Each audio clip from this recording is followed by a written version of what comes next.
안녕하세요. 전국의 아파트가 12주 연속 하락이랍니다. 지난주에 봤을 때는 11주 연속 하락이라고 했는데 이번주 되니까 12주랍니다.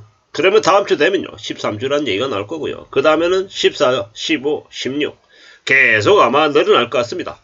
물론 일시적으로 좀 반등하는 건 있을 겁니다. 하지만 앞으로 전반적으로 최소한 5년가량은 4, 5년가량은 집값이 계속 내려갈 거다라고 보는 게 맞겠습니다.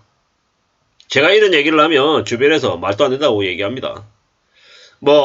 잠실의 아파트 기준에 30평대 20억 하는 아파트가 나중에 8억 9억 갈 거다라고 이야기합니다.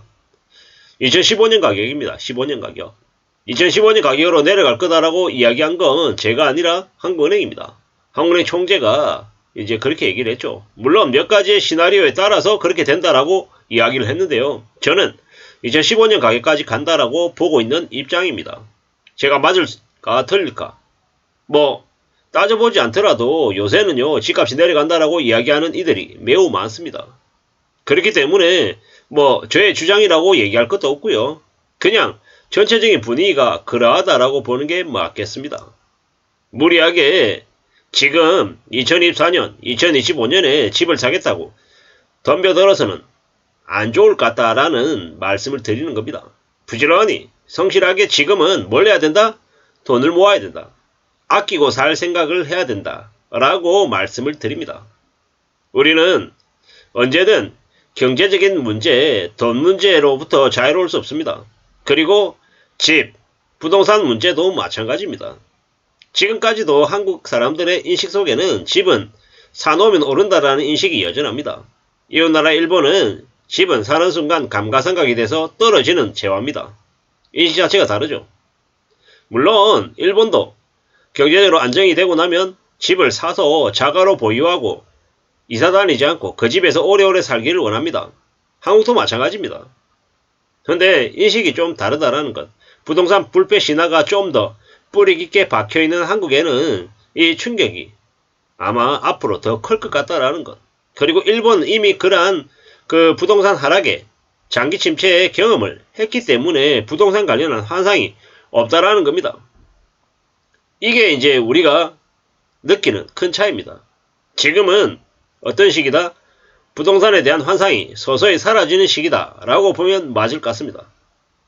우리는 앞으로 한 5년가량은 집값이 내려가겠지만 또 그 이후에 새로운 정권이 들어서고 새로운 정권 1, 2, 3년 차에 또 다시 뻔뻔질해서 다시 거품을 만듭니다. 그렇게 부동산을 통한 경제성장 그리고 여러가지 소비 활성화 이 선순환 구조를 부동산에 기대서 하려는 그런 게 오랫동안 고착화 되어 있기 때문에 쉽게 바뀌지 않는다는 겁니다. 윤석열 정부가 1기 신도시 재생 하려고 하는 그런 법안을 내놓고 pom퍼질을 하지만 지금 안 먹히죠. 근데 그게 언제 먹히냐?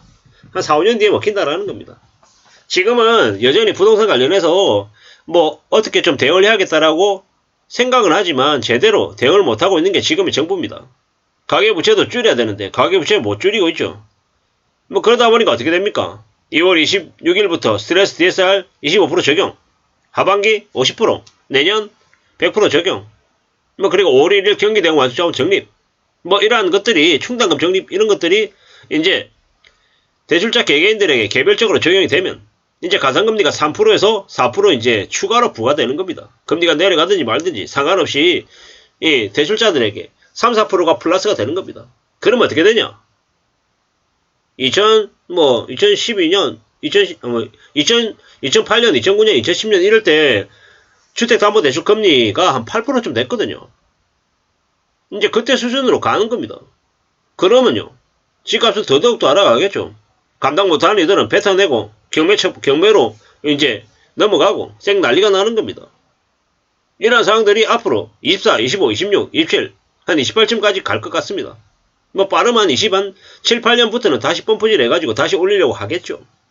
그전엔 많은 이제 거래 실종과 침체가 우리 사회 전반의 이제 분위기로 될 겁니다. 지금 경매 물량도 IMF 때를 넘어섰다는 얘기도 많고요. 제가 볼 때는 IMF는 안 넘어선 것 같은데 그냥 느낌상으로 이래저래 좀 더 지켜보고 두고 보고 따져보고 살펴봐야 될 것 같습니다. 확실한 건 뭐냐?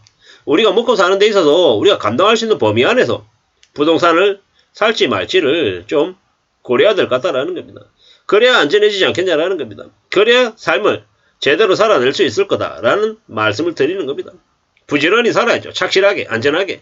우리의 삶을 어떻게 좀 잘 유지할지를 고려하고 궁리하고 따져봐야 될 것 같습니다. 그래야 되지 않겠냐라는 겁니다.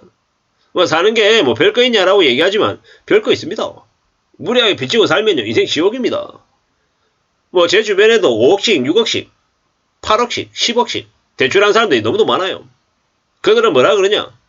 그 당시에 5억 빌릴 때 5억을 빌려도 월 이자 부담이 80만원, 80만원이 안 됐어요. 그러니까 그냥 5억을 대출해가지고 집을 사는 게 현명했다라고 얘기하는 거죠. 월세가 뭐 120, 150 이러는데 뭐 대출 받아가지고 집 사면은 이자 부담이 100만원이 안 되고 뭐 한 7, 80만원이니까 아 이거 개꿀인 거죠. 이렇게 현명한 선택이 어디냐라고 생각했던 겁니다. 근데 지금은 월 이자만 200 이상 내는 거예요. 근데 그 200 이상 내는 게 좀 더 지나면요 어떻게 된다? 이자만 300 되고 350 되고 400 내야 되는 시기가 이제 온다라는 겁니다.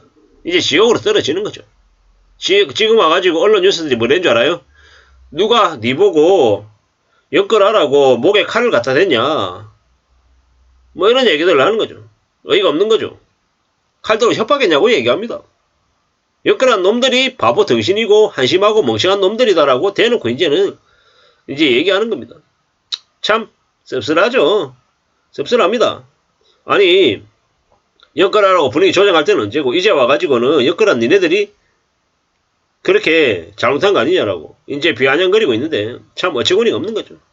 이게 지금 이제 대한민국의 현 상황이다라는 겁니다. 어처구니가 없죠. 어떻게 살아야 될까? 어떤 마음으로 지내야 될까? 고민이 더 많이 들 겁니다. 정신을 좀 바짝 차리고 지내야 되고요. 좀 더 조심하면서 살 궁리를 해야 될 것 같습니다. 그냥 되는 거 없다. 우리가 뭔가를 얻으려면 정말로 기다리고 또 기다리는 그 인내심이 필요하다라는 거. 그리고 내가 하나를 갖기 위해서는 두 개를 내가 넣을 수 있어야 된다라는 겁니다.